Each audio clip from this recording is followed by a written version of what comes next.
ಇಂದಿನ ದಿನಾಂಕ 7/4/2026. ಪ್ರಾರ್ಥ ಮುರಳಿ ಬಾಪ್ ದಾದಾ ಮಧುಬನ.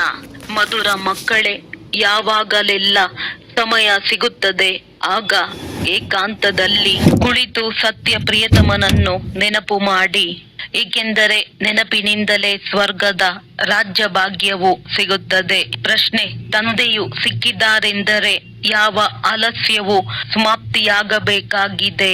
ಉತ್ತರ: ಕೆಲವು ಮಕ್ಕಳು ಆಲಸಿಗಳಾಗಿ ಹೇಳುತ್ತಾರೆ, ನಾವಂತೂ ತಂದೆಯ ಮಕ್ಕಳಾಗಿ ಬಿಟ್ಟಿದ್ದೇವೆ, ನೆನಪಿನ ಪರಿಶ್ರಮ ಪಡುವುದಿಲ್ಲ, ಗಳಿಗೆ ಗಳಿಗೆ ನೆನಪು ಮರೆತು ಹೋಗುತ್ತದೆ ಎಂದರೆ ಇದೇ ಆಲಸ್ಯವಾಗಿದೆ. ಬಾಬಾ ಹೇಳುತ್ತಾರೆ, ಮಕ್ಕಳೇ, ಒಂದು ವೇಳೆ ನೆನಪಿನಲ್ಲಿರುತ್ತೀರೆಂದರೆ ಆಂತರ್ಯದಲ್ಲಿ ಸ್ಥಿರವಾದ ಖುಷಿ ಇರುತ್ತದೆ. ಯಾವುದೇ ಪ್ರಕಾರದಿಂದ ಗುಟುಕರಿಸುವುದಿಲ್ಲ. ಹೇಗೆ ಬಂಧನದಲ್ಲಿರುವವರು ನೆನಪಿನಲ್ಲಿ ಚಡಪಡಿಸುತ್ತಾರೆ, ಹಗಲು ರಾತ್ರಿ ನೆನಪು ಮಾಡುತ್ತಾರೆ, ಹಾಗೆಯೇ ನೀವು ಸಹ ನಿರಂತರ ನೆನಪಿನಲ್ಲಿ ಇರಬೇಕಾಗಿದೆ. ಗೀತೆ: ಅದೃಷ್ಟವನ್ನು ಬೆಳಗಿಸಿಕೊಂಡು ಬಂದಿದ್ದೇನೆ.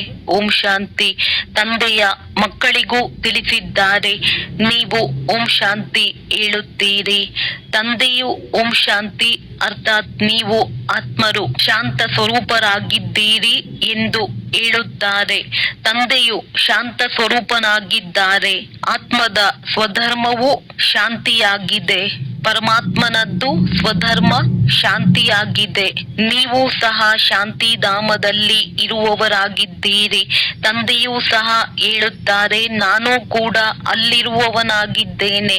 ನೀವು ಮಕ್ಕಳು ಪುನರ್ಜನ್ಮದಲ್ಲಿ ಬರುತ್ತೀರಿ, ನಾನು ಬರುವುದಿಲ್ಲ. ನಾನು ಈ ರಥದಲ್ಲಿ ಪ್ರವೇಶ ಮಾಡುತ್ತೇನೆ, ಇದು ನನ್ನ ರಥವಾಗಿದೆ. ಒಂದು ವೇಳೆ ಶಂಕರನೊಂದಿಗೆ ಕೇಳುತ್ತೀರಿ, ಕೇಳುವುದಕ್ಕಂತೂ ಸಾಧ್ಯವಿಲ್ಲ. ಆದರೆ ತಿಳಿದುಕೊಳ್ಳಿರಿ, ಸೂಕ್ಷ್ಮ ವತನದಲ್ಲಿ ಹೋಗಿ ಯಾರೇ ಕೇಳುತ್ತಾರೆಂದರೆ ಹೇಳುತ್ತಾರೆ, ಈ ಸೂಕ್ಷ್ಮ ಶರೀರ ನಮ್ಮದಾಗಿದೆ. ಶಿವ ತಂದೆಯು ಹೇಳುತ್ತಾರೆ, ಇದು ನಮ್ಮ ಶರೀರವಲ್ಲ, ಇದನ್ನು ನಾವು ಬಾಡಿಗೆಯಾಗಿ ತೆಗೆದುಕೊಂಡಿದ್ದೇವೆ, ಏಕೆಂದರೆ ನನಗೂ ಸಹ ಕರ್ಮೇಂದ್ರಿಯಗಳ ಆಧಾರ ಬೇಕಾಗಿದೆ. ಮೊಟ್ಟ ಮೊದಲ ಮುಖ್ಯ ಮಾತನ್ನು ತಿಳಿಸಬೇಕಾಗಿದೆ. ಪತಿತ ಪಾವನ ಜ್ಞಾನ ಸಾಗರ ಕೃಷ್ಣನಲ್ಲ. ಶ್ರೀ ಕೃಷ್ಣನು ಸರ್ವ ಆತ್ಮರನ್ನು ಪತಿತರಿಂದ ಪಾವನರನ್ನಾಗಿ ಮಾಡುವುದಿಲ್ಲ. ಅವನಂತೂ ಪಾವನ ಪ್ರಪಂಚದಲ್ಲಿ ಬಂದು ರಾಜ್ಯ ಮಾಡುತ್ತಾನೆ. ಮೊದಲು ರಾಜಕುಮಾರನಾಗುತ್ತಾನೆ, ನಂತರ ಮಹಾರಾಜ ಆಗುತ್ತಾರೆ. ಅವರಲ್ಲಿಯೂ ಜ್ಞಾನವಿರುವುದಿಲ್ಲ. ರಚನೆಯ ಜ್ಞಾನವಂತೂ ರಚಯಿತನಲ್ಲಿಯೇ ಇರುತ್ತದೆ ಎಲ್ಲವೇ. ಶ್ರೀ ಕೃಷ್ಣನನ್ನು ರಚನೆ ಎಂದು ಹೇಳಲಾಗುತ್ತದೆ. ರಚಯಿತ ತಂದೆಯೇ ಬಂದು ಜ್ಞಾನವನ್ನು ಕೊಡುತ್ತಾರೆ. ಈಗ ತಂದೆಯು ರಚಿಸುತ್ತಿದ್ದಾರೆ, ಹೇಳುತ್ತಾರೆ, ನೀವು ನಮ್ಮ ಮಕ್ಕಳಾಗಿದ್ದೀರಿ. ಬಾಬಾ, ನಾವು ತಮ್ಮವರಾಗಿದ್ದೇವೆ ಎಂದು ನೀವು ಹೇಳುತ್ತೀರಿ. ಬ್ರಹ್ಮನ ಮೂಲಕ ಬ್ರಾಹ್ಮಣರ ಸ್ಥಾಪನೆ ಎಂದು ಹೇಳಲಾಗುತ್ತದೆ. ಇಲ್ಲವೆಂದರೆ ಬ್ರಾಹ್ಮಣರೆಲ್ಲಿಂದ ಬರುತ್ತಾರೆ? ಸೂಕ್ಷ್ಮ ವತನದಲ್ಲಿರುವ ಬ್ರಹ್ಮ ಬೇರೆ ಯಾರೋ ಅಲ್ಲ. ಮೇಲಿರುವಂತವರೇ ಕೆಳಗಿಳಿರುವಂತವರು, ಅವರೇ ಮೇಲಿರುವಂತವರಾಗಿದ್ದಾರೆ, ಒಬ್ಬರೇ ಆಗಿದ್ದಾರೆ. ಒಳ್ಳೆಯದು. ವಿಷ್ಣು ಮತ್ತು ಲಕ್ಷ್ಮೀ ನಾರಾಯಣರದ್ದು ಒಂದೇ ಮಾತಾಗಿದೆ. ಅವರು ಎಲ್ಲಿಯವರಾಗಿದ್ದಾರೆ? ಬ್ರಹ್ಮ ಸೋ ವಿಷ್ಣುವಾಗುತ್ತಾರೆ. ಬ್ರಹ್ಮ ಸರಸ್ವತಿಯೇ ಲಕ್ಷ್ಮೀ ನಾರಾಯಣ ನಂತರ ಅವರೇ. ಇಡೀ ಕಲ್ಪದ 84 ಜನ್ಮಗಳ ನಂತರ ಬಂದು ಸಂಗಮದಲ್ಲಿ ಬ್ರಹ್ಮ ಸರಸ್ವತಿ ಆಗುತ್ತಾರೆ. ಲಕ್ಷ್ಮೀ ನಾರಾಯಣರೂ ಸಹ ಮನುಷ್ಯನಾಗಿದ್ದಾರೆ. ಅವರದ್ದು ದೇವಿ ದೇವತಾ ಧರ್ಮವಾಗಿದೆ. ವಿಷ್ಣುವಿಗೆ 4 ಭುಜಗಳನ್ನು ಕೊಡಲಾಗಿದೆ. ಇದು ಪ್ರವೃತ್ತಿ ಮಾರ್ಗವನ್ನು ತೋರಿಸಲಾಗಿದೆ. ಭಾರತದಲ್ಲಿ ಪ್ರಾರಂಭದಿಂದಲೇ ಪ್ರವೃತ್ತಿ ಮಾರ್ಗ ನಡೆಯುತ್ತಾ ಬರುತ್ತದೆ. ಆದ್ದರಿಂದ ವಿಷ್ಣುವಿಗೆ 4 ಭುಜಗಳನ್ನು ಕೊಟ್ಟಿದ್ದಾರೆ. ಇಲ್ಲಿ ಬ್ರಹ್ಮ ಸರಸ್ವತಿ ಇದ್ದಾರೆ. ಆ ಸರಸ್ವತಿ ದತ್ತು ಮಗುವಾಗಿದ್ದಾರೆ. ಇವರ ಬ್ರಹ್ಮ ಬಾಬಾ ಹೆಸರು ಲಕ್ಕಿರಾಜ್ ಎಂದಿತ್ತು. ನಂತರ ಇವರ ಹೆಸರು ಬ್ರಹ್ಮ ಎಂದು ಇಡಲಾಯಿತು. ಶಿವ ತಂದೆಯು ಇವರಲ್ಲಿ ಪ್ರವೇಶ ಮಾಡಿದ್ದರು ಮತ್ತು ರಾಧೆಯನ್ನು ತನ್ನ ಮಗುವನ್ನಾಗಿ ಮಾಡಿಕೊಂಡರು. ಸರಸ್ವತಿ ಎಂದು ಹೆಸರಿಡಲಾಯಿತು. ಸರಸ್ವತಿಗೆ ಬ್ರಹ್ಮ ಯಾವುದೇ ಲೌಕಿಕ ತಂದೆಯಲ್ಲ. ಇವರಿಬ್ಬರ ಲೌಕಿಕ ತಂದೆ ಬೇರೆ ಇದ್ದರು, ಈಗ ಅವರಿಲ್ಲ. ಇವರನ್ನು ಶಿವ ತಂದೆಯು ಬ್ರಹ್ಮರವರ ಮುಖಾಂತರ ದತ್ತು ಮಾಡಿಕೊಂಡರು. ನೀವು ದತ್ತು ಮಕ್ಕಳಾಗಿದ್ದೀರಿ. ಬ್ರಹ್ಮನು ಸಹ ಶಿವ ತಂದೆಯ ಮಗನಾಗಿದ್ದಾರೆ. ಬ್ರಹ್ಮನ ಮುಖ ಕಮಲದಿಂದ ರಚಿಸುತ್ತಾರೆ. ಆದ್ದರಿಂದ ಬ್ರಹ್ಮನನ್ನು ಸಹ ಮಾತಾ ಎಂದು ಹೇಳಲಾಗುತ್ತದೆ. ನೀವು ಮಾತಾ ಪಿತಾ, ನಾವು ನಿಮ್ಮ ಬಾಲಕರು, ನಿಮ್ಮ ಕೃಪೆಯಿಂದ ಸುಖದ ಗಣಿ ಗಾಯನ ಮಾಡುತ್ತಾರಲ್ಲವೇ. ನೀವು ಬಾಲಕರು ಬಂದು ಬ್ರಾಹ್ಮಣರಾಗಿದ್ದೀರಿ. ಇದರಲ್ಲಿ ಬಹಳ ಚೆನ್ನಾಗಿ ತಿಳಿದುಕೊಳ್ಳುವ ಬುದ್ಧಿ ಇರಬೇಕು. ನೀವು ಮಕ್ಕಳು ಶಿವ ತಂದೆಯಿಂದ ಆಸ್ತಿಯನ್ನು ತೆಗೆದುಕೊಳ್ಳುತ್ತೀರಿ. ಬ್ರಹ್ಮರವರೇನು ಸ್ವರ್ಗದ ರಚಯಿತ ಅಥವಾ ಜ್ಞಾನ ಸಾಗರನಲ್ಲ. ಜ್ಞಾನ ಸಾಗರ ಒಬ್ಬರೇ ತಂದೆಯಾಗಿದ್ದಾರೆ. ಆತ್ಮದ ತಂದೆಯೂ ಸಹ ಜ್ಞಾನ ಸಾಗರನಾಗಿದ್ದಾರೆ. ಆತ್ಮವು ಜ್ಞಾನ ಸಾಗರನಾಗುತ್ತದೆ. ಆದರೆ ಇವರನ್ನು ಜ್ಞಾನ ಸಾಗರನೆಂದು ಹೇಳುವುದಿಲ್ಲ, ಏಕೆಂದರೆ ಸಾಗರನಂತೂ ಒಬ್ಬರೇ ಆಗಿದ್ದಾರೆ. ನೀವೆಲ್ಲರೂ ನದಿಗಳಾಗಿದ್ದೀರಿ. ಸಾಗರನಿಗೆ ತನ್ನದೇ ಆದ ಶರೀರವಿಲ್ಲ, ನದಿಗಳಿಗೆ ಇದೆ. ನೀವು ಜ್ಞಾನ ನದಿಗಳಾಗಿದ್ದೀರಿ. ಕಲ್ಕತ್ತಾದಲ್ಲಿ ಬ್ರಹ್ಮಪುತ್ರ ನದಿಯು ಬಹಳ ದೊಡ್ಡದಾಗಿದೆ, ಏಕೆಂದರೆ ಅದರ ಸಂಬಂಧ ಸಾಗರದೊಂದಿಗಿದೆ. ಅದರ ಮೇಳ ಬಹಳ ದೊಡ್ಡದಾಗಿ ಆಗುತ್ತದೆ. ಇಲ್ಲಿಯೂ ಮೇಳ ಆಗುತ್ತದೆ. ಸಾಗರ ಮತ್ತು ಬ್ರಹ್ಮಪುತ್ರ ಇಬ್ಬರೂ ಕಂಬೈಂಡ್ ಆಗಿದ್ದಾರೆ. ಇದು ಚೈತನ್ಯ, ಅದು ಜಡ ಮೇಳವಾಗಿದೆ. ಈ ಮಾತನ್ನು ತಂದೆಯು ತಿಳಿಸುತ್ತಾರೆ, ಶಾಸ್ತ್ರಗಳಲ್ಲಿಲ್ಲ. ಶಾಸ್ತ್ರಗಳು ಭಕ್ತಿ ಮಾರ್ಗದ ವಿಭಾಗವಾಗಿದೆ. ಇದು ಜ್ಞಾನ ಮಾರ್ಗ, ಅದು ಭಕ್ತಿ ಮಾರ್ಗವಾಗಿದೆ. ಅರ್ಧಕಲ್ಪ ಭಕ್ತಿ ಮಾರ್ಗದ ವಿಭಾಗವೂ ನಡೆಯುತ್ತದೆ. ಅದರಲ್ಲಿ ಜ್ಞಾನ ಸಾಗರ ಇಲ್ಲವೇ ಇಲ್ಲ. ಪರಮಪಿತ ಪರಮಾತ್ಮ ಜ್ಞಾನ ಸಾಗರ ತಂದೆಯು ಸಂಗಮದಲ್ಲಿ ಬಂದು ಜ್ಞಾನ ಸ್ನಾನದಿಂದ ಎಲ್ಲರ ಸದ್ಗತಿ ಮಾಡುತ್ತಾರೆ. ನೀವು ತಿಳಿದಿದ್ದೀರಿ, ನಾವು ಬೇಅದ್ದಿನ ತಂದೆಯಿಂದ ಸ್ವರ್ಗದ ಸುಖದ ಅದೃಷ್ಟವನ್ನು ರೂಪಿಸಿಕೊಳ್ಳುತ್ತಿದ್ದೇವೆ. ಅವಶ್ಯವಾಗಿ ನಾವು ಸತ್ಯಯುಗ ತ್ರೇತಾದಲ್ಲಿ ದೇವಿ ದೇವತೆಗಳಾಗಿದ್ದೆವು. ಈಗ ನಾವು ಪೂಜಾರಿ ಮನುಷ್ಯರಾಗಿದ್ದೇವೆ. ಮತ್ತೆ ಮನುಷ್ಯರಿಂದ ನೀವು ದೇವತೆಗಳಾಗುತ್ತೀರಿ. ಬ್ರಾಹ್ಮಣರಿಂದ ದೇವತಾ ಧರ್ಮದಲ್ಲಿ ಬರುತ್ತೀರಿ. ನಂತರ ಕ್ಷತ್ರಿಯ, ವೈಶ್ಯ, ಶೂದ್ರರಾದಿರಿ. 84 ಜನ್ಮಗಳನ್ನು ತೆಗೆದುಕೊಳ್ಳುತ್ತಾ ಕೆಳಗಿಳಿಯಬೇಕಾಯಿತು. ಇದನ್ನು ಸಹ ನಿಮಗೆ ತಂದೆಯು ತಿಳಿಸಿದ್ದಾರೆ. ನೀವು ತಮ್ಮ ಜನ್ಮಗಳನ್ನು ತಿಳಿದುಕೊಂಡಿರಲಿಲ್ಲ. 84 ಜನ್ಮಗಳು ಸಹ ನೀವೇ ತೆಗೆದುಕೊಳ್ಳುತ್ತೀರಿ. ಯಾರು ಮೊಟ್ಟ ಮೊದಲು ಬರುತ್ತಾರೆ ಅವರೇ ಪೂರ್ಣ 84 ಜನ್ಮಗಳನ್ನು ತೆಗೆದುಕೊಳ್ಳುತ್ತಾರೆ. ಯೋಗದಿಂದಲೇ ತುಕ್ಕು ಬಿಡುತ್ತದೆ. ಯೋಗದಲ್ಲಿಯೇ ಪರಿಶ್ರಮವಿದೆ. ಬಲೆ ಕೆಲವು ಮಕ್ಕಳು ಜ್ಞಾನದಲ್ಲಿ ಮುಂದೆ ಹೋಗುತ್ತಾರೆ, ಆದರೆ ಯೋಗದಲ್ಲಿ ಕಚ್ಚಾ ಇದ್ದಾರೆ. ಬಂಧನ ಮುಕ್ತರಿಗಿಂತ ಬಂಧನದಲ್ಲಿರುವವರು ಯೋಗದಲ್ಲಿ ಚೆನ್ನಾಗಿದ್ದಾರೆ.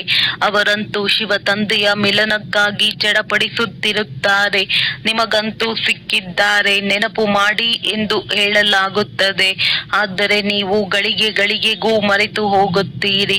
ನಿಮಗೆ ಬಿರುಗಾಳಿಗಳು ಬಹಳ ಬರುತ್ತವೆ. ಅವರು ನೆನಪಿನಲ್ಲಂತೂ ಚಡಪಡಿಸುತ್ತಿರುತ್ತಾರೆ. ನೀವು ಚಡಪಡಿಸುವುದಿಲ್ಲ.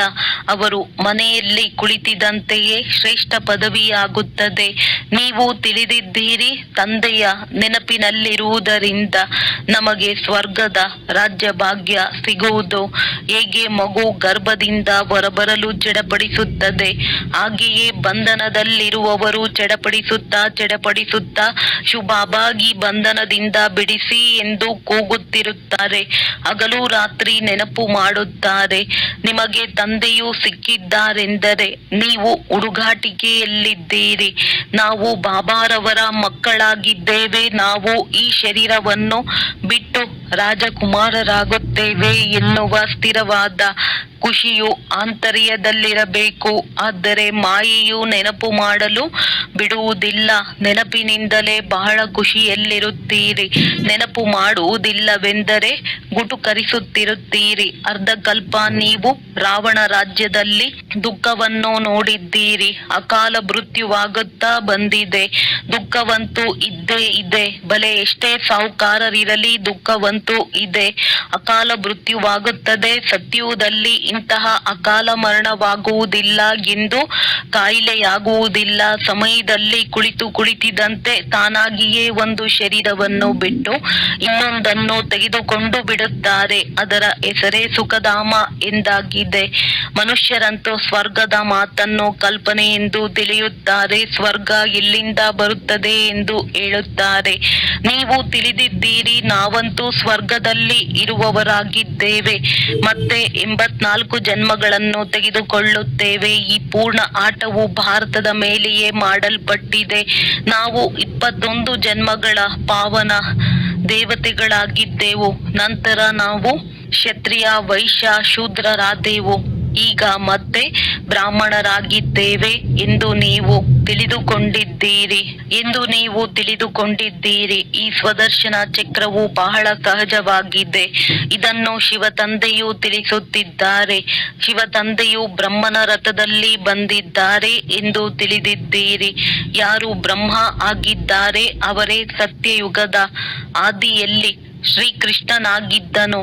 84 ಜನ್ಮಗಳನ್ನು ತೆಗೆದುಕೊಂಡು ಪತಿತರಾದರು. ನಂತರ ಇವರಲ್ಲಿ ತಂದೆಯು ಪ್ರವೇಶ ಮಾಡಿ ದತ್ತು ಮಾಡಿಕೊಂಡಿದ್ದಾರೆ. ಸ್ವಯಂ ಹೇಳುತ್ತಾರೆ, ಈ ತನುವಿನ ಆಧಾರವನ್ನು ತೆಗೆದುಕೊಂಡು ನಿಮ್ಮನ್ನು ತನ್ನವರನ್ನಾಗಿ ಮಾಡಿಕೊಂಡಿದ್ದೇನೆ. ನಿಮ್ಮನ್ನು ಸ್ವರ್ಗದ ರಾಜಧಾನಿಗೆ ಯೋಗ್ಯರನ್ನಾಗಿ ಮಾಡುತ್ತೇನೆ. ಯಾರು ಯೋಗ್ಯರಾಗುತ್ತಾರೆಯೋ ಅವರೇ ರಾಜ್ಯ ಭಾಗ್ಯದಲ್ಲಿ ಬರುತ್ತಾರೆ. ಇದರಲ್ಲಿ ಒಳ್ಳೆಯ ಗುಣವಿರಬೇಕು. ಮುಖ್ಯವಾಗಿರುವುದೇ ಪವಿತ್ರತೆಯಾಗಿದೆ. ಈ ಮಾತಿನಲ್ಲಿ ಅಬಲೆಯರ ಅತ್ಯಾಚಾರವಾಗುತ್ತದೆ. ಕೆಲವು ಕಡೆ ಪುರುಷರ ಮೇಲೂ ಅತ್ಯಾಚಾರಗಳಾಗುತ್ತವೆ. ವಿಕಾರಕ್ಕಾಗಿ ಒಬ್ಬರಿಗೊಬ್ಬರು ಬೇಸರ ಪಡಿಸುತ್ತಾರೆ. ಇಲ್ಲಿ ಮಾತೆಯರು ಬಹಳ ಮಂದಿ ಇರುವ ಕಾರಣ ಶಕ್ತಿ ಸೇನೆ ಎಂಬ ಗಾಯನವಾಗಿದೆ. ಒಂದೇ ಮಾತರಂ. ಸುಂದರರಾಗಲು ಈಗ ನೀವು ಕಾಮಚಿತೆಯಿಂದ ಇಳಿದು ಜ್ಞಾನಚಿತೆಯ ಮೇಲೆ ಕುಳಿತಿದ್ದೀರಿ. ದ್ವಾಪರದಿಂದ ಕಾಮಚಿತೆಯ ಮೇಲೆ ಕುಳಿತಿದ್ದೀರಿ. ಒಬ್ಬರಿಗೊಬ್ಬರು ವಿಕಾರ ಕೊಡುವ ಕಂಕಣವನ್ನು ವಿಕಾರಿ ಬ್ರಾಹ್ಮಣರು ಬಂಧಿಸುತ್ತಾರೆ. ನೀವು ನಿರ್ವಿಕಾರಿ ಬ್ರಾಹ್ಮಣರಾಗಿದ್ದೀರಿ. ನೀವು ಅದನ್ನು ಕ್ಯಾನ್ಸಲ್ ಮಾಡಿಸಿ ಜ್ಞಾನಚಿತೆಯ ಮೇಲೆ ಕೂರಿಸುತ್ತೀರಿ. ಕಾಮಚಿತೆಯಿಂದ ಕಪ್ಪಾದಿರಿ. ಜ್ಞಾನಚಿತೆಯಿಂದ ಸುಂದರರಾಗಿ ಬಿಡುತ್ತೀರಿ. ತಂದೆಯು ಹೇಳುತ್ತಾರೆ, ಬಲೆ ಒಟ್ಟಾಗಿ ಇರಿ. ಆದರೆ ಪ್ರತಿಜ್ಞೆ ಮಾಡಿ, ನಾವು ವಿಕಾರದಲ್ಲಿ ಹೋಗುವುದಿಲ್ಲ ಎಂದು. ಆದ್ದರಿಂದ ಬಾಬಾ ಉಂಗುರವನ್ನು ತೊಡಿಸುತ್ತಾರೆ. ಶಿವತಂದೆಯು ತಂದೆಯೂ ಆಗಿದ್ದಾರೆ, ಪ್ರಿಯತಮನೂ ಆಗಿದ್ದಾರೆ, ಎಲ್ಲ ಸೀತೆಯರ ರಾಮನಾಗಿದ್ದಾರೆ. ಅವರೇ ಪತಿತ ಪಾವನನೂ ಆಗಿದ್ದಾರೆ. ಬಾಕಿ ರಘುಪತಿ ರಾಘವ ರಾಜಾರಾಮನ ಮಾತಲ್ಲ. ಅವರು ಸಂಗಮದಲ್ಲಿಯೇ ಈ ಪ್ರಾರಬ್ಧವನ್ನು ಪಡೆದಿದ್ದರು. ಅವರಿಗೆ ತ್ರೇತಾದ ರಾಮ ಹಿಂಸಕ ಬಾಣ ತೋರಿಸುವುದು ತಪ್ಪಾಗಿದೆ. ಚಿತ್ರದಲ್ಲಿಯೂ ಕೊಡಬಾರದು. ಕೇವಲ ಚಂದ್ರವಂಶಿ ಎಂದು ಬರೆಯಬೇಕಾಗಿದೆ. ಮಕ್ಕಳಿಗೆ ತಿಳಿಸಬೇಕಾಗಿದೆ. ಶಿವ ತಂದೆಯು ಇವರ ಮೂಲಕ ನಮಗೆ ಈ ಚಕ್ರದ ರಹಸ್ಯವನ್ನು ತಿಳಿಸುತ್ತಿದ್ದಾರೆ. ಸತ್ಯನಾರಾಯಣನ ಕತೆ ಹೇಳುತ್ತಾರಲ್ಲವೇ, ಅದು ಮನುಷ್ಯರು ಮಾಡಿರುವ ಕಥೆಯಾಗಿದೆ. ನರನಿಂದ ನಾರಾಯಣನಂತೂ ಯಾರೂ ಆಗುವುದಿಲ್ಲ. ಸತ್ಯನಾರಾಯಣನ ಕಥೆಯ ಅರ್ಥವೇ ಆಗಿದೆ ನರನಿಂದ ನಾರಾಯಣರಾಗುವುದು. ಅಮರ ಕಥೆಯೂ ಸಹ ತಿಳಿಸುತ್ತಾರೆ. ಆದರೆ ಅಮರಪುರಿಯಲ್ಲಂತೂ ಯಾರೂ ಹೋಗುವುದಿಲ್ಲ. ಮೃತ್ಯು ಲೋಕವು 2500 ವರ್ಷ ನಡೆಯುತ್ತದೆ. ಮೂರನೆಯ ನೇತ್ರದ ಕಥೆಯನ್ನು ಮಾತೆಯರು ಕೇಳುತ್ತಾರೆ. ವಾಸ್ತವದಲ್ಲಿ ಇದು ಮೂರನೆಯ ಜ್ಞಾನದ ನೇತ್ರವನ್ನು ಕೊಡುವ ಕಥೆಯಾಗಿದೆ. ಈಗ ಜ್ಞಾನದ ಮೂರನೇ ಆತ್ಮನಿಗೆ ಸಿಗುತ್ತದೆ ಅಂದ ಮೇಲೆ ಆತ್ಮ ಅಭಿಮಾನಿ ಆಗಬೇಕಾಗಿದೆ. ನಾನು ಈ ಶರೀರದ ಮೂಲಕ ಈಗ ದೇವತೆಯಾಗುತ್ತೇನೆ. ನನ್ನಲ್ಲಿಯೇ ಸಂಸ್ಕಾರವಿದೆ. ಮನುಷ್ಯರೆಲ್ಲರೂ ದೇಹಾಭಿಮಾನಿಯಾಗಿದ್ದಾರೆ. ತಂದೆಯು ಬಂದು ದೇಹಿ ಅಭಿಮಾನಿಯನ್ನಾಗಿ ಮಾಡುತ್ತಾರೆ. ಮತ್ತೆ ಮನುಷ್ಯರು ಆತ್ಮ ಪರಮಾತ್ಮ ಒಂದೇ ಆಗಿದೆ. ಇವೆಲ್ಲ ರೂಪಗಳನ್ನು ಪರಮಾತ್ಮನೇ ಧಾರಣೆ ಮಾಡಿದ್ದಾರೆ ಎಂದು ಹೇಳಿಬಿಡುತ್ತಾರೆ. ತಂದೆಯು ಹೇಳುತ್ತಾರೆ, ಇದೆಲ್ಲ ರಾಂಗ್ ಆಗಿದೆ. ಇದಕ್ಕೆ ಮಿಥ್ಯ ಅಭಿಮಾನ, ಮಿಥ್ಯ ಜ್ಞಾನವೆಂದು ಹೇಳಲಾಗುತ್ತದೆ. ತಂದೆಯು ತಿಳಿಸುತ್ತಾರೆ, ನಾನು ಬಿಂದುವಿನಂತೆ ಇದ್ದೇನೆ. ನೀವು ಸಹ ತಿಳಿದುಕೊಂಡಿರಲಿಲ್ಲ, ಇವರು ಸಹ ತಿಳಿದುಕೊಂಡಿರಲಿಲ್ಲ. ಈಗ ತಂದೆಯು ತಿಳಿಸುತ್ತಾರೆ, ಇದರಲ್ಲಿ ಸಂಶಯ ಬರಬಾರದು, ನಿಶ್ಚಯವಾಗಬೇಕು. ತಂದೆಯು ಅವಶ್ಯವಾಗಿ ಸತ್ಯವನ್ನೇ ಹೇಳುತ್ತಾರೆ. ಸಂಶಯ ಬುದ್ಧಿ ವಿನಶ್ಯಂತಿ. ಅಂಥವರು ಪೂರ್ಣ ಆಸ್ತಿಯನ್ನು ಪಡೆಯುವುದಿಲ್ಲ. ಆತ್ಮ ಅಭಿಮಾನಿಯಾಗುವುದರಲ್ಲಿಯೇ ಪರಿಶ್ರಮವಿದೆ. ಭೋಗವನ್ನು ತಯಾರು ಮಾಡುತ್ತಾ ಬುದ್ಧಿಯು ತಂದೆಯ ಕಡೆ ತೊಡಗಿರಲಿ. ಪ್ರತಿ ಮಾತಿನಲ್ಲಿ ಈ ಅಭ್ಯಾಸ ಮಾಡಬೇಕಾಗಿದೆ. ನೆನಪಿನಿಂದಲೇ ನೀವು ಸತೋ ಪ್ರಧಾನರಾಗುತ್ತೀರಿ. 8 ಗಂಟೆ ಕರ್ಮ ಮಾಡುವುದಕ್ಕಾಗಿ ಕೊಡಲಾಗಿದೆ. ಮಧ್ಯದಲ್ಲಿಯೂ ಸಹ ಏಕಾಂತದಲ್ಲಿ ಹೋಗಿ ಕುಳಿತುಕೊಳ್ಳಿ. ನೀವು ತಂದೆಯ ಪರಿಚಯವನ್ನು ಎಲ್ಲರಿಗೂ ತಿಳಿಸಿರಿ. ಇಂದು ಕೇಳುವುದಿಲ್ಲವೆಂದು ನಾಳೆ ಕೇಳುತ್ತಾರೆ. ತಂದೆಯು ಸ್ವರ್ಗದ ಸ್ಥಾಪನೆ ಮಾಡುತ್ತಾರೆ. ನಾವು ಸ್ವರ್ಗದಲ್ಲಿದ್ದೆವು, ಈಗ ಮತ್ತೆ ನರಕವಾಸಿಗಳಾಗಿದ್ದೇವೆ. ಈಗ ಮತ್ತೆ ತಂದೆಯ ಆಸ್ತಿ ಸಿಗಬೇಕಾಗಿದೆ. ಭಾರತವಾಸಿಗಳಿಗೆ ತಿಳಿಸಲಾಗುತ್ತದೆ, ತಂದೆಯು ಬರುವುದು ಭಾರತದಲ್ಲಿಯೇ ಆಗಿದೆ.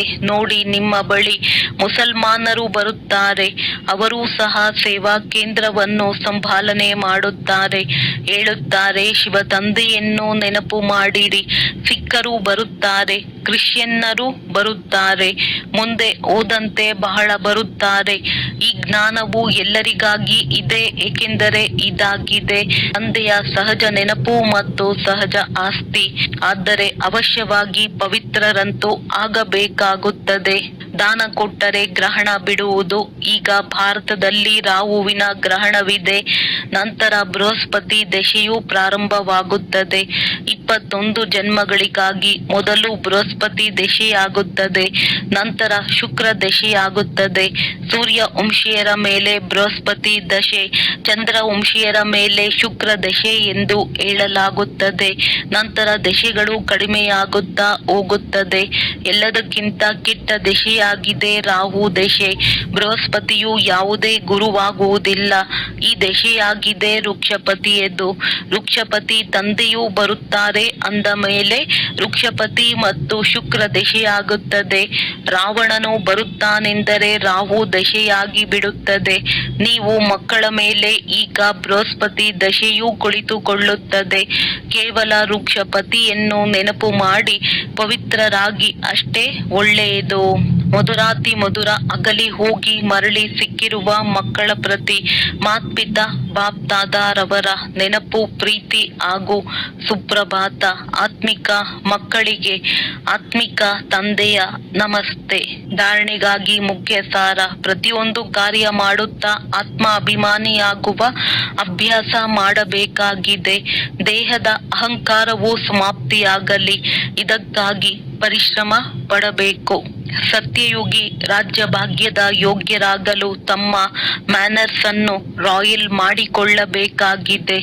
ಪವಿತ್ರತೆಯೇ ಎಲ್ಲದಕ್ಕಿಂತ ಶ್ರೇಷ್ಠ ಚಲನೆಯಾಗಿದೆ. ಪವಿತ್ರರಾಗುವುದರಿಂದಲೇ ಪವಿತ್ರ ಪ್ರಪಂಚದ ಮಾಲೀಕರಾಗುತ್ತೀರಿ. ವರದಾನ ಮಾಡಿಸುವವರ ಸ್ಮೃತಿಯ ಮೂಲಕ ಸಹಜ ಯೋಗದ ಅನುಭವ ಮಾಡುವಂತಹ ಸಫಲತಾ ಮೂರ್ತಿ ಭವ. ಯಾವುದೇ ಕಾರ್ಯವನ್ನು ಮಾಡುತ್ತಿದ್ದರೂ ಇದೇ ಸ್ಮೃತಿ ಇರಲಿ. ಈ ಕಾರ್ಯಕ್ಕಾಗಿ ನಿಮಿತ್ತ ಮಾಡುವಂತಹ ಬೆನ್ನೆಲುಬು, ಸ್ಥೈರ್ಯ ಕೊಡುವವರು ಯಾರಾಗಿದ್ದಾರೆ? ಸ್ಥೈರ್ಯ ಕೊಡುವವರಿಲ್ಲದೆ ಯಾವುದೇ ಕರ್ಮದಲ್ಲಿ ಸಫಲತೆಯು ಸಿಗಲು ಸಾಧ್ಯವಿಲ್ಲ. ಆದ್ದರಿಂದ ಯಾವುದೇ ಕಾರ್ಯವನ್ನು ಮಾಡುತ್ತಿದ್ದರೂ ಇದನ್ನಷ್ಟೇ ಚಿಂತನೆ ಮಾಡಿರಿ, ನಾನು ನಿಮಿತ್ತನಷ್ಟೇ, ಮಾಡಿಸುವವರು ಸ್ವಯಂ ಸರ್ವ ಸಮರ್ಥ ತಂದೆಯಾಗಿದ್ದಾರೆ. ಈ ಸ್ಮೃತಿಯನ್ನು ಇಟ್ಟುಕೊಂಡು ಕರ್ಮ ಮಾಡುತ್ತೀರೆಂದರೆ ಸಹಜ ಯೋಗದ ಅನುಭೂತಿ ಆಗುತ್ತಿರುವುದು. ನಂತರ ಈ ಸಹಜ ಯೋಗವು ಅಲ್ಲಿ ಸಹಜ ರಾಜಾಡಳಿತವನ್ನು ಮಾಡಿಸುತ್ತದೆ. ಇಲ್ಲಿನ ಸಂಸ್ಕಾರವನ್ನು ಅಲ್ಲಿಗೆ ತೆಗೆದುಕೊಂಡು ಹೋಗುವಿರಿ. ಸ್ಲೋಗನ್: ಇಚ್ಛೆಗಳು ನೆರಳಿನಂತೆ, ಅದಕ್ಕೆ ತಾವು ಬೆನ್ನು ಮಾಡಿ ಬಿಡುತ್ತೀರೆಂದರೆ ಅದು ತಮ್ಮ ಹಿಂದಿಂದೆಯೇ ಬರುವುದು. ಅವ್ಯಕ್ತ ಸೂಚನೆ: ಮಹಾನರಾಗಲು ಮಧುರತೆ ಮತ್ತು ನಮ್ರತೆಯ ಗುಣ ಧಾರಣೆ ಮಾಡಿ. ಮಧುರತೆ ಇಂತಹ ವಿಶೇಷ ಧಾರಣೆಯಾಗಿದೆ. ಯಾವುದು ಕಹಿಯಾದ ಧರಣಿಯನ್ನು ಸಹ ಮಧುರವನ್ನಾಗಿ ಮಾಡಿಬಿಡುತ್ತದೆ. ನೀವೆಲ್ಲರೂ ಬದಲಾಗಲು ಆಧಾರ ತಂದೆಯ 2 ಮಧುರ ಮಾತುಗಳಾಗಿವೆ. ಮಧುರ ಮಕ್ಕಳೇ ನೀವು, ಮಧುರ ಶುದ್ಧ ಆತ್ಮರಾಗಿದ್ದೀರಿ. ಈ 2 ಮಾತುಗಳೇ ಬದಲಾಯಿಸಿ ಬಿಟ್ಟಿತು. ಮಧುರ ದೃಷ್ಟಿಯು ಬದಲಾಯಿಸಿ ಬಿಟ್ಟಿತು. ಹೀಗೆಯೇ ಮಧುರತೆಯ ಮೂಲಕ ಅನ್ಯರನ್ನು ಸಹ ಮಧುರರನ್ನಾಗಿ ಮಾಡಿ, ಈ ಮುಖವನ್ನು ಮಧುರವನ್ನಾಗಿ ಮಾಡಿ, ಸದಾ ಮಧುರತೆಯ ಉಡುಗೊರೆಯನ್ನು ಜೊತೆಯಲ್ಲಿಟ್ಟುಕೊಳ್ಳಿ. ಇದರಿಂದಲೇ ಸದಾ ಮಧುರರಾಗಿರುವಿರಿ ಮತ್ತು ಮಧುರರನ್ನಾಗಿ ಮಾಡುವಿರಿ. ಒಳ್ಳೆಯದು. ಓಂ ಶಾಂತಿ. ಓಂ